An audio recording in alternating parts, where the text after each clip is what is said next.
प्रधानमंत्री नरेंद्र मोदी मध्य प्रदेश के दौरे पर हैं। यहां पर प्रधानमंत्री ने सागर जिले में संत रविदास मंदिर का भूमि पूजन किया और इसके अलावा प्रधानमंत्री ने मध्य प्रदेश में 4000 करोड़ की विकास योजनाओं की सौगात दी है। पीएम मोदी ने क्या कुछ इस दौरान कहा है वो आपको सुनवाते हैं। गरीबी हटाओ, कितनी बार सुना है, कितनी पीढ़ियों ने सुना है। नारे नारे नारे, बस नारे देते गए। लेकिन जिन्होंने ये नारा दिया उन्होंने कभी गरीब की सूद नहीं ली, गरीबों की परवाह नहीं की। जिन लोगों ने दशकों तक देश में सरकारें चलाई, उन्होंने गरीबों को पीने का पानी पहुंचाने की जरूरत भी नहीं समझी। ये काम भी जल जीवन मिशन के जरिए हमारी सरकार। प्रधानमंत्री नरेंद्र मोदी वीडियो कॉन्फ्रेंसिंग के जरिए पश्चिम बंगाल के हावड़ा में हो रहे बीजेपी के पंचायती राज परिषद कार्यक्रम से भी जुड़े। संबोधित किया कार्यक्रम को। इस दौरान प्रधानमंत्री ने कहा बातों ही बातों में कि कांग्रेस ने आखिर किया क्या। जुबानी पर हार उन्होंने कांग्रेस पर किया। कहा जो काम 5 दशकों में नहीं हो सका वो बीजेपी ने कम समय में कर दिखाया है।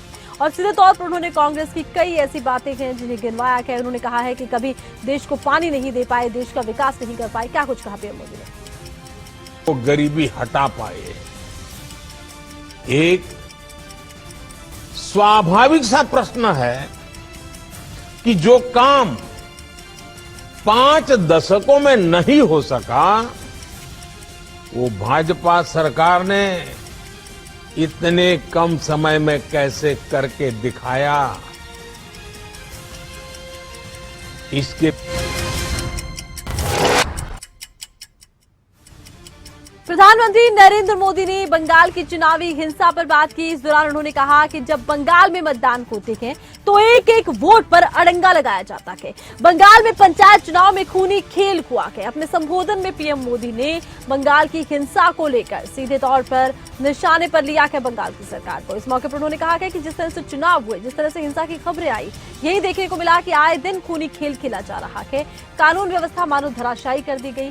जब जब बंगाल में चुनाव होते हैं कुछ ऐसी ही खबरें सामने आती हैं।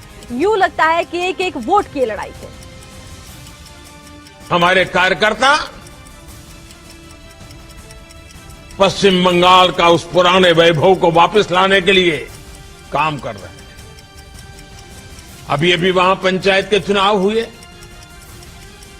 इस चुनावों में टीएमसी ने कैसा खूनी खेल खेला।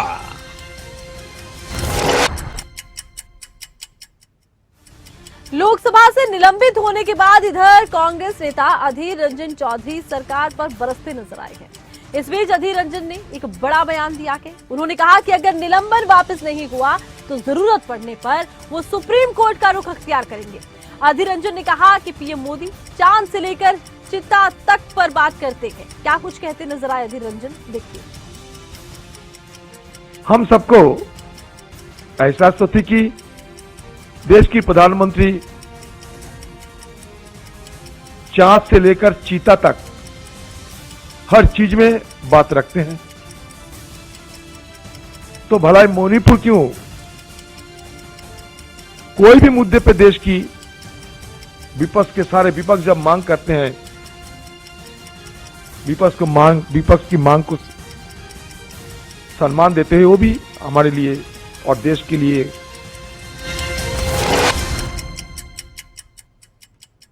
मणिपुर के मुद्दे पर विपक्ष और सत्ता पक्ष में मान उठन गई है। किसने मणिपुर पर सदन में कितना बोला, क्या बोला, इसको लेकर लगातार सियासत गर्म है। एक और कांग्रेस ये आरोप लगाती है कि प्रधानमंत्री नरेंद्र मोदी मणिपुर मुद्दे पर कुछ बोलते नहीं, उन्हें सदन में बोलने नहीं दिया जाता। तो वहीं दूसरी ओर बीजेपी का कहना है विपक्ष मणिपुर पर चर्चा नहीं करना चाहता। बीजेपी सांसद मनोज तिवारी ने विपक्ष पर कटाक्ष किया है। देखिए, विपक्ष का रवैया देखिए कि विपक्ष मणिपुर चिल्ला रहा था, लेकिन मणिपुर पे चर्चा नहीं मांगा। चर्चा किस पे मांगा? अविश्वास प्रस्ताव पे। और जब अविश्वास प्रस्ताव पे वोटिंग का समय आया तो विपक्ष भाग गया। तो विपक्ष को लेकर मनोज तिवारी ने कहा कि विपक्ष चर्चा से भाग रहा है। दिल्ली सेवा विधेयक को राष्ट्रपति ने मंजूरी दे दी है। अब ये दिल्ली में कानून बन गया है और भारत सरकार के नोटिफिकेशन में राष्ट्रीय राजधानी क्षेत्र दिल्ली सरकार के अधिनियम 2023 को लागू करने पर अब जानकारी सामने आई। दिल्ली के अंदर 25 साल से ज्यादा हो गए अब बीजेपी की सरकार नहीं बनी है। 25 साल से इनको वनवास दिल्ली के लोगों ने दिया हुआ है, तो इनको लगा कि आम आदमी पार्टी को हराना मुश्किल है, तो इन्होंने चोर दरवाजे से, पीछे से चोर दरवाजे से इन्होंने दिल्ली की सत्ता को हथियाने की कोशिश की है। दिल्ली के लोगों ने एक बार आम आदमी पार्टी को 70 में से 67 सीट दी और 3 सीट बीजेपी को दी। दूसरी बार 70 में से 62 सीट दी और 8 सीट बीजेपी को दी। तो एक तरह से दिल्ली की जनता ने चिल्ला चिल्ला के बीजेपी को कहा है कि दिल्ली के अंदर दखलंदाजी मत करना। प्रधानमंत्री जी को साफ साफ शब्दों में दिल्ली के लोगों ने कहा, 7 सीट उनको।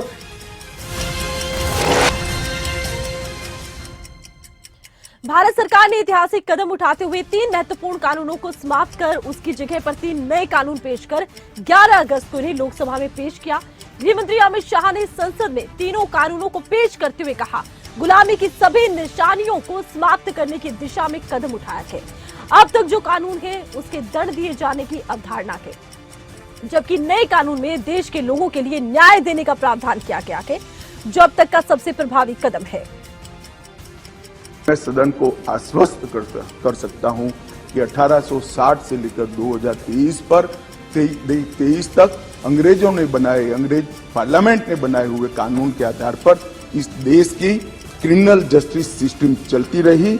इसकी जगह भारतीय आत्मा के साथ ये 3 कानून अब प्रस्तावित होंगे और हमारी क्रिमिनल जस्टिस सिस्टम के अंदर बहुत बड़ा परिवर्तन आएगा। जी मैं सदन को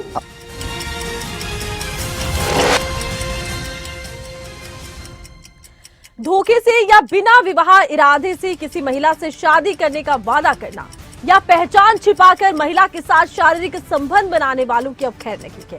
सरकार की ओर से इस पर कानून बनाने की तैयारी है और ऐसे में बीजेपी की ओर से इसे महिलाओं को लेकर एक अच्छा कदम बताया जाता है। बीजेपी सांसद मनोज तिवारी ने कहा, अगर इस तरह का कानून आता तो महिलाओं के प्रति बढ़ते अपराध पर लगाम लगेगी। देखिए, अगर कोई व्यक्ति अपनी पहचान छुपाकर, झूठ मूठ का हाथ में कलावा बांधकर, तिलक लगाकर किसी महिला को झांसे में ला करके उसका शोषण करता है, शादी कर लेता है और बाद में वो महिला एक दोराहे पे खड़ी होती है, या तो जान दे दे या तो मजबूरी की जिंदगी जीने को मजबूर हो जाए, अगर ऐसे केस में उम्र कैद की सजा, फांसी की सजा भी हो सकती है। केंद्रीय गृह मंत्री अमित शाह ने संसद के मानसून सत्र के अंतिम दिन लोकसभा में ब्रिटिश विरासत में मिले कानूनों को बदलने के लिए 3 विधेयक पेश किए। इन विधेयकों को लेकर शाह ने सदन में दावा किया, नए प्रस्तावित कानूनों में राजद्रोह को समाप्त कर दिया गया है, जबकि महिलाओं और बच्चों की सुरक्षा का खास ध्यान रखा गया है। लेकिन इसकी बिल को लेकर कानून के जानकार अलग अलग राय रख रहे हैं। देखिए, कि सबसे पहले तो मुद्दा ये उठता है कि ये कानून जब लाया गया, एक गुप्त तरीके से लाया गया, हमें मालूम ही नहीं कि ऐसा कानून कोई लाया जाएगा। हमने सुना है कि कोई एक्सपर्ट कमेटी बैठी थी, वो कौन सी एक्सपर्ट कमेटी थी, उसके सुझाव क्या थे, ये भी नहीं हमें मालूम। और सडनली आप एक बिल ले आते हो और फिर वो सिलेक्ट कमेटी चले जाता है।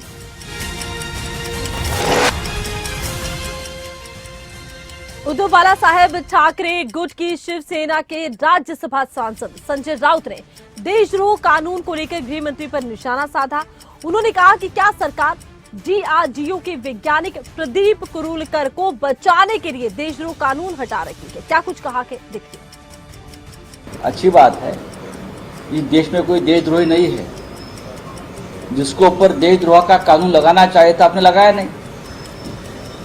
पुणे में डॉक्टर प्रदीप कुरूलकर, जिसने पाकिस्तान को यहाँ से बैठकर हमारे डिफेंस के सीक्रेट बेचे हैं, जो आरएसएस का हार्डकोर कार्यकर्ता है, उनको तो अपने देशद्रोह का कानून नहीं लगाया, क्या उसको बचाने के लिए आपने निकाला है कानून? ऐसे बहुत से लोग हैं जिसको ऊपर कानून लगाना चाहिए। तो देशद्रोह का कानून हमने निकाल दिया तो किसी की सहूलत के लिए निकाला है। आम आदमी पार्टी के राज्यसभा सांसद राघव चड्ढा को राज्यसभा से सस्पेंड कर दिया गया। राघव को विशेषाधिकार समिति का फैसला आने तक राज्यसभा से निलंबित किया गया है। राघव पर मिसबिहेव का आरोप लगा के वहीं आम आदमी पार्टी के सांसद संजय सिंह का सस्पेंशन भी बढ़ा दिया गया है, जिसके चलते अब विपक्ष बीजेपी पर हमलावर है। कांग्रेस भी आम आदमी पार्टी के साथ है। ये तय हो चुका था कि भाई सत्र के अंत तक ही सजा रहती है, कल समाप्त हो जानी चाहिए। संजय सिंह को उस फैसले तक, जिस फैसले से अभी शुरुआत भी नहीं हुई, न जाने कितना समय लग गया। एक बात ध्यान रखना पड़ेगा चड्ढा साहब के मामले में भी और संजय जी के मामले में कि ये दोनों कोई अभियुक्त नहीं, किसी ऐसे बहुत मुद्दे।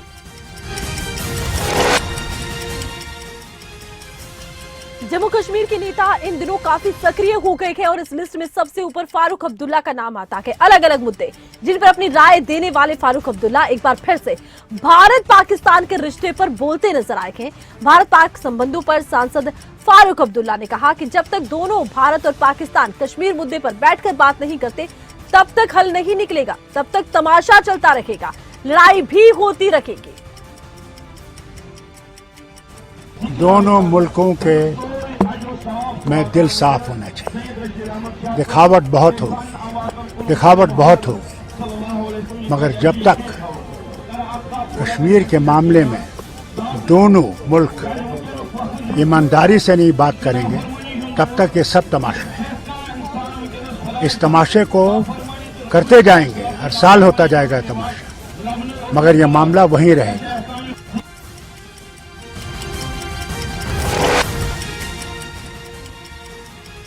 राजस्थान में चुनाव जैसे जैसे नजदीक आ रहे हैं, ठीक वैसे वैसे राजनीति अपने चरम पर पहुंचने की कागार पर आ चुकी है। अपनी बातों से लोगों के मन में जादू बिखेरने वाले राजस्थान के सीएम अशोक गहलोत जनता से मुखातिब हुए हैं और मुख्यमंत्री लोक कलाकार प्रोत्साहन योजना 2023 के उद्घाटन समारोह में राजस्थान के मुख्यमंत्री अशोक गहलोत ने कहा, महंगाई की मार से राहत देने के लिए हमारी सरकार ने महंगाई राहत कैंप लगाए हैं। हमने राजस्थान में राइट टू हेल्थ कानून दिया है। साथ ही मणिपुर के मामले पर पीएम पर निशाना साधने से भी चूके नहीं अशोक गहलोत। उन्होंने कहा कि जब देखो अमित शाह को आगे कर दिया जाता है। देखिए, आज एक बार नहीं गया मणिपुर के अंदर, आपने पीएमओ कितनी मीटिंग करी बता दीजिए। आग लगी हुई, वहां पर भी आग लगी हुई है और उन्हें घटनाएं आ रही है। खाली आप अमित शाह जी को आगे कर देते हो, कैसे काम चलेगा आपको? इसलिए हालात बनेगा। हरियाणा के मुख्यमंत्री मनोहर लाल लगातार लोगों के बीच जाकर लोगों की समस्याएं जानकर उनका समाधान कर रहे हैं। इसी कड़ी में 3 जिलों में जनसंवाद कार्यक्रम का आयोजन किया गया। कुरुक्षेत्र जिले के बाद मुख्यमंत्री मनोहर लाल यमुनानगर के कई क्षेत्रों में लोगों के बीच पहुंचे, उनकी समस्याओं को जाना। मुख्यमंत्री मनोहर लाल ने बड़ी घोषणा भी की। जब सीएम मनोहर लाल यमुनानगर के जनसंवाद कार्यक्रम में थे तो एक खबर सामने आई। खबर ये थी कि अब आयुष्मान भारत योजना का हरियाणा में दायरा बढ़ाया गया है। 3 लाख रुपए वार्षिक आय तक के लोगों को भी अब इस योजना का लाभ मिलेगा। बस थोड़ा सा प्रीमियम देना होगा। कई गांव में जाकर सीएम मनोहर लाल ने ग्रामीणों की समस्याओं को सुना, उनका समाधान भी किया है। तो देखिए, सीएम मनोहर लाल अलग अलग गांव में पहुंचे, लोगों के बीच पहुंचे, लोगों की समस्याओं को सुना, उनका समाधान भी किया और साथ ही साथ इस कार्यक्रम में कई अधिकारी भी मौजूद रखे गए। अधिकारियों को समस्याओं के समाधान के सीएम मनोहर लाल ने निर्देश दिए। हरियाणा बीजेपी चुनाव की तैयारियों को अमली जामा पहना चुकी है। पन्ना प्रमुख के जरिए प्रमुख विधानसभा क्षेत्रों में बूथ को मजबूत करने के लिए बीजेपी की रणनीति धरातल पर नजर आ रही है। यही वजह है कि बहादुरगढ़ में 13 अगस्त को बीजेपी पन्ना प्रमुख सम्मेलन होने वाला है और बहादुरगढ़ की सब्जी मंडी में पन्ना प्रमुख सम्मेलन की तैयारियां तेज हैं। बीजेपी के प्रदेश अध्यक्ष ओपी धनखड़, रोहतक लोकसभा क्षेत्र से सांसद अरविंद शर्मा, पूर्व मंत्री मनीष ग्रोवर समेत बीजेपी के कई बड़े नेता सम्मेलन में शिरकत करेंगे। बहादुरगढ़ से पूर्व विधायक नरेश कौशिक ने पन्ना प्रमुख सम्मेलन का जायजा लिया। हमने हमारे 4200 के करीब पन्ना प्रमुख हैं और उससे अलग भी 1000 कुर्सी हमने और मंगाई हैं और सबके लिए खाने का इंतजाम किया है। उसके बाद हमारी यहाँ से तिरंगा यात्रा अपने बीसी मोर्चा के अध्यक्षता में यहाँ से तिरंगा यात्रा भी निकाली जाएगी, जहाँ सब्जी मंडी से चलकर और रोहतक रोड शहीदी पार्क पर सभी साथी पहुंचेंगे। और मैं हरियाणा कांग्रेस आने वाले लोकसभा चुनावों की तैयारियों में जी जान से जुट गई है। हरियाणा में 10 लोकसभा सीट जीतने का एक टारगेट लेकर अब पार्टी आगे बढ़ रही है। कांग्रेस पार्टी के नेताओं को एक साथ लेकर चलने की भी चुनौती है। ऐसे में दिल्ली में हरियाणा कांग्रेस की एक बड़ी बैठक हुई। हरियाणा कांग्रेस प्रभारी दीपक बाबरिया रोहतक लोकसभा के कार्यकर्ताओं और नेताओं के साथ बैठक कर रहे थे।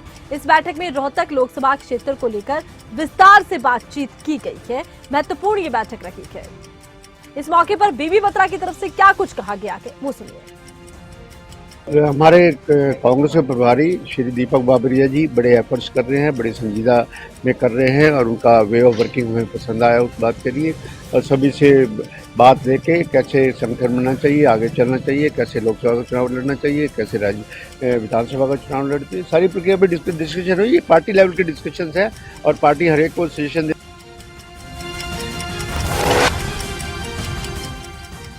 हरियाणा में लोकसभा चुनाव के दौरान बीजेपी और कांग्रेस के बीच एक कांटे की टक्कर होने के आसार हैं। कांग्रेस पार्टी अभी से ही अपनी जीत के दावे करने में लग गई है। हरियाणा कांग्रेस के प्रदेश अध्यक्ष उदय भान भी आने वाले चुनावों के लिए उत्साहित हैं। दिल्ली में रोहतक लोकसभा क्षेत्र के नेताओं के साथ कांग्रेस की बैठक हुई और कांग्रेस के हरियाणा प्रभारी मौजूद रहे इस बैठक में। इस बैठक के बाद कांग्रेस के प्रदेश अध्यक्ष उदय भान की तरफ से एक बड़ा दावा किया गया है। कहा गया 2024 में भारी बहुमत से कांग्रेस की सरकार बनने वाली है। कांग्रेस की सरकार बनने का दावा करते नजर आ रहे हैं। चुनौतियां कम नहीं है कांग्रेस के सामने, पूरी कांग्रेस को एकजुट करना है। प्रदेश अध्यक्ष की तरफ से दावा जरूर बड़ा किया गया है, लेकिन प्रदेश अध्यक्ष इस चुनौती से कैसे पार पाते हैं, पूरी कांग्रेस को कैसे एकजुट करते हैं। हालांकि कांग्रेस पार्टी हमेशा से इस बात से इनकार करती रही है कि गुटबाजी जैसी चीजें है ही नहीं। कांग्रेस बहुत मजबूती से आगे बढ़ रही है और भारी बहुमत से ये Bharatiya Janata party single digit में रहेगी। सिरसा के गांव नारायण खेड़ा में किसानों का धरना जारी है। 4 किसान वोटर वर्कर्स की टंकी पर चढ़कर बैठे हैं, विरोध जता रहे हैं। किसानों के धरने को समर्थन देने पहुंचे दीपेंद्र हुड्डा खरीफ की फसल के बीमा क्लेम की मांग को लेकर धरना दे रहे इन किसानों के समर्थन में आए हैं। उन्होंने कहा कि मैं समर्थन में हूं। दीपेंद्र ने क्या कुछ इस मौके पर कहा है, दीपेंद्र हुड्डा का बयान आपको सुनाते हैं। हम संसद में भी ये बात उठाएंगे, हम विधानसभा में भी ये बात उठाएंगे, हम सड़क पे भी लड़ेंगे और सदन में भी लड़ेंगे। किसान को जब तक न्याय नहीं मिलेगा, किसान के हम साथ रहेंगे। क्लेम कंपनियों के माध्यम से एक लूट मची है देश में, इस पे रोक हो, इसकी जांच हो, ये भी हमारी मांग है। दीपेंद्र जी, इसके लिए विधानसभा में उनकी आवाज उठाई 25 तारीख को विधानसभा हमारी सत्र शुरू होगा। अगर तब तक सरकार ने इनका कोई समाधान नहीं निकाला तो 25 को विधानसभा में हुड्डा साहब के नेतृत्व में कांग्रेस। झज्जर में आशा वर्कर्स ने विधायक गीता भुक्कल के घर के बाहर खूब प्रदर्शन किया। विधायक तक अपनी बात पहुंचाने के लिए आशा वर्कर्स ने यहां पसीना बहाया के। दरअसल इस समय हरियाणा की राजनीति में आशा वर्कर्स की खूब चर्चा हो रही है, इसलिए आशा वर्कर्स ने अपनी मांगों को लेकर विधायक गीता भुक्कल को एक ज्ञापन सौंपा। पूर्व शिक्षा मंत्री गीता भुक्कल ने इस दौरान सरकार पर खूब सियासी प्रहार किया है। इसके साथ ही विधानसभा के मॉनसून सत्र में पुरजोर तरीके से आशा वर्कर्स का मुद्दा उठाने की बात भी कही है। सरकार में सभी वर्ग, चाहे किसान आंदोलन कर रहे हैं, चाहे बेरोजगार युवा कर रहे हैं या कर्मचारी ओपीएस की मांग को लेकर अपना धरना प्रदर्शन कर रहे हैं और इन विभिन्न वर्गों ने हमें मांग पत्र देने का काम किया है। हमने उनको ये आश्वासन दिया है कि आने वाले 25 तारीख के मानसून के सत्र में आदरणीय हमारे leader of opposition Chaudhary Bhupendra Singh Hooda ji के नेतृत्व में हम ये मांग पत्र विधानसभा। हरियाणा में बीजेपी हर मुद्दे पर विपक्ष को पटकने देने के अलावा अलग अलग रणनीति पर काम कर रही है। इस बार बीजेपी पिछले साल की तरह तिरंगा यात्रा निकालकर बड़े हुजूम के साथ देशभक्ति के नारे दे रही है। 24 में सत्ता हासिल करने के सपने साकार करने की खूब तैयारी है। इसी कड़ी में अलग अलग जगह बीजेपी कार्यकर्ता और नेता तिरंगा यात्रा निकालते नजर आए थे। इस दौरान चुनाव में जीत के दावे भी ठोके गए थे। राज्यसभा सांसद कृष्ण लाल पंवार का बयान इसको लेकर सामने आया। इसके लिए युवाओं के अंदर ये इस बात को दर्शाता कि 2024 में जैसे देश के प्रधानमंत्री नरेंद्र मोदी ने आह्वान किया है कि जब 2014 में देश में प्रधानमंत्री की उन्होंने शपथ ली थी तो हम आर्थिक दृष्टि से हम 15वें स्थान पर थे, आज हम 5वें स्थान पर हैं और युवाओं में बलबूते पर 2024 में फिर हमारे नरेंद्र मोदी जी प्रधानमंत्री बनेंगे और देश को उस 5वें स्थान से भी तीसरे स्थान पर लेंगे। दिल्ली में बीजेपी के राष्ट्रीय अध्यक्ष जेपी नड्डा से बीजेपी के सांसद रमेश पोखरियाल निशंक ने मुलाकात की है। इस दौरान दोनों नेताओं के बीच अलग अलग मुद्दों को लेकर चर्चा हुई है। खास बात ये रखी गई कि रमेश पोखरियाल निशंक उत्तराखंड के कद्दावर नेताओं में से एक है और उत्तराखंड में बीजेपी को आम चुनाव में फतेह करने के लिए जीतोड़ मेहनत करनी होगी।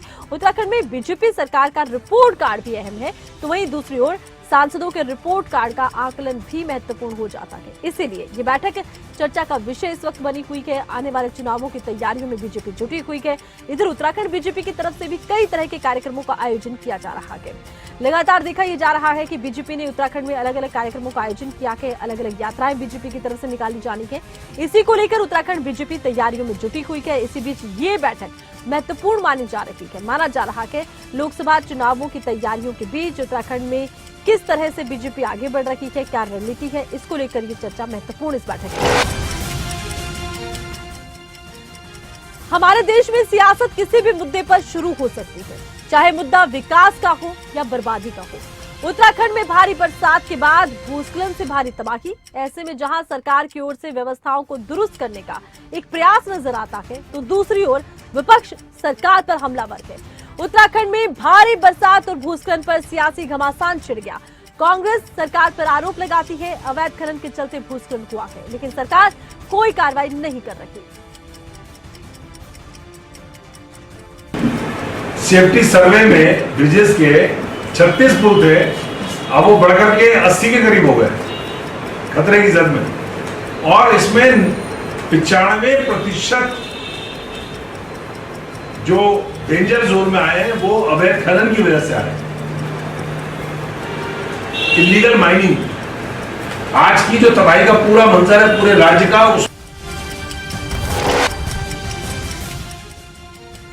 एक और उत्तराखंड कांग्रेस बीजेपी पर यह आरोप लगा रही है कि वो अवैध खनन पर कार्रवाई नहीं करती, लेकिन उसी कांग्रेस के नेता बाजपुर में बरसात के बाद बने हालात पर बोलने से भी कतराते हैं। उधम सिंह नगर के बाजपुर में भारी बरसात के चलते जगह जगह जल भराव, लोगों के घरों में पानी घुस गया और शहर के शहर पानी पानी हो गए। लेकिन प्रशासन और स्थानीय विधायकों की नींद तब खुली जब लोग पानी के साथ खुद ही जंग लड़ते रहे।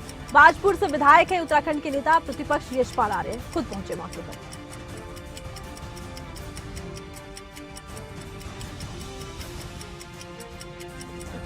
तस्वीरें आप देखिए कि किस तरह से पानी ही पानी है। हालांकि देखिए कहा यह जा रहा है कि पहुंचेंगे विधायक, और विधायक यहां पहुंचे और इसीलिए उनके क्षेत्र में अब लोग परेशान इसलिए भी है क्योंकि पानी भर के आकर कहा यह जा रहा है प्रशासन साथ नहीं दे रहा है। इस दौरान जब उनसे सवाल पूछा गया तो उन्हें कोई जवाब नहीं दिया।